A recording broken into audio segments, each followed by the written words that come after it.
François Ozon, l'un des cinéastes les plus brillants et audacieux de sa génération, a forgé sa carrière avec une passion inébranlable pour l'exploration de l'âme humaine, des relations complexes et des dilemmes sociaux. Dès ses premiers pas dans le cinéma, à la fin des années 1990, Ozon a su imposer sa singularité en abordant des sujets tabous et en naviguant entre comédie, drame et thriller psychologique. À travers ses films, il a exploré les profondeurs des émotions humaines, les luttes intérieures, tout en jonglant avec la légèreté de la narration et la gravité des thèmes abordés. Né dans une famille qui ne baignait pas nécessairement dans le milieu du cinéma, Ozon a rapidement su qu'il voulait faire carrière dans ce domaine. Il a étudié à la FEMIS, l'une des écoles les plus prestigieuses de Paris, où il s'est formé à l'art complexe de la narration cinématographique. Là-bas, il a développé sa vision personnelle et son approche audacieuse du cinéma. Il a rapidement fait ses premières armes avec des courts-métrages comme Une robe d'été 1996 et Scène de lit 1998, deux œuvres qui témoignaient déjà de son style unique tout en s'attaquant à des sujets souvent considérés comme délicats dans la société. Mais c'est avec son premier long métrage, Sitcom 1998, que François Ozon a véritablement frappé un grand coup. Le film, une satire mordante de la bourgeoisie française et des normes sociales, a attiré l'attention et a marqué le début d'une carrière qui allait défier les conventions. Très vite, Ozon est devenu un réalisateur à part, un cinéaste capable de donner vie à des histoires à la fois simples et profondes, subtiles et percutantes. Mais c'est Sous le sable 2000, avec la magistrale Charlotte Rampling dans le rôle principal, qui va vraiment le propulser sur la scène internationale. Ce film, où la protagoniste est confrontée à la disparition soudaine de son mari, est un voyage émotionnel intense qui interroge la douleur, la perte et la solitude.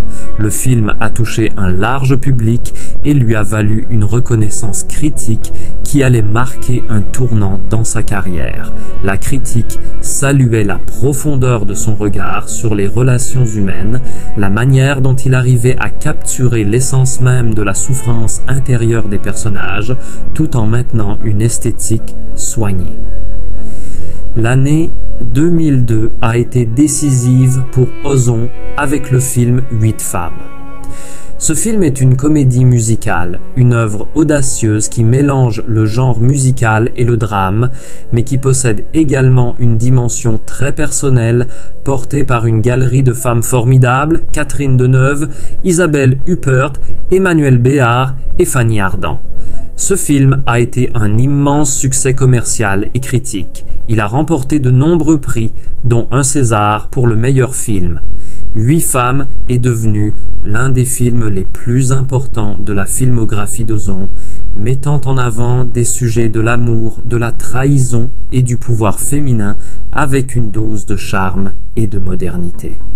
Au fil des années, Ozon continue à nourrir sa carrière avec des films aussi divers que Swimming Pool 2003 qui mêle thriller et questionnement sur l'identité, Jeune and Jolie 2013, une étude sensible sur la sexualité d'une jeune fille, et France 2016, un drame de la Première Guerre mondiale. Mais chaque film révèle une chose en particulier, la fascination d'Ozon pour la psychologie humaine et la complexité des relations.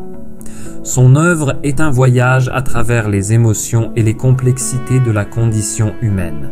C'est en 2019 que François Ozon se distingue une fois de plus avec Grâce à Dieu, un film bouleversant qui traite des abus sexuels dans l'Église catholique. Ce film, basé sur une histoire vraie, fait la lumière sur un sujet extrêmement délicat, ce qui n'a pas manqué de provoquer un choc dans le public et la critique. Grâce à ce film, Ozon se confirme comme l'un des cinéastes les plus engagés de sa génération, abordant les problèmes de société avec une audace et une subtilité qui caractérisent son œuvre. Cependant, au fur et à mesure que les années passent, Ozon se retrouve confronté à un autre défi, plus personnel cette fois. À 57 ans, il admet que son corps et son esprit ne sont plus aussi solides qu'auparavant. Les années de travail dans un milieu aussi exigeant que celui du cinéma, les tournages incessants, la pression constante ont laissé des traces. Ozon souffre de problèmes physiques, notamment articulaires et de sommeil, des maux courants chez les personnes qui travaillent à un rythme effréné. Il partage dans une interview que la vieillesse et ses effets sont inévitables et qu'il commence à ressentir un affaiblissement de sa santé. Il a même avoué que le métier de réalisateur, avec ses exigences élevées, avait fini par avoir un impact sur sa santé mentale.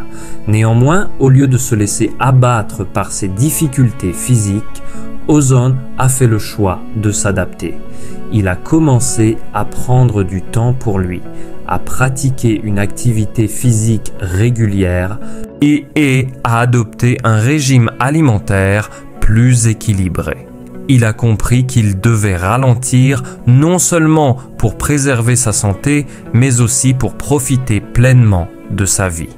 J'ai dû apprendre à écouter mon corps et à ne pas pousser mes limites au-delà de ce que je pouvais supporter, confie-t-il.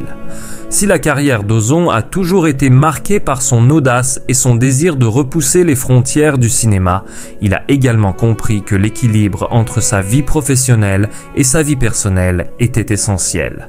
Ozon a toujours été discret sur sa vie privée, mais il a révélé que l'amour et le soutien de son partenaire étaient des éléments essentiels pour surmonter les moments difficiles.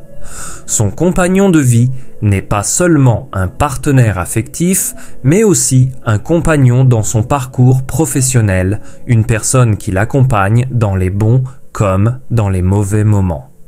L'amour est l'endroit où je trouve la paix dans les tempêtes de la vie, a-t-il un jour déclaré. Malgré ses nombreux succès, François Ozon n'a pas échappé à des moments de profond désespoir. L'une des plus grandes tristesses de sa vie fut la perte d'un être cher, une épreuve qui a laissé un vide qu'il n'a jamais pu combler.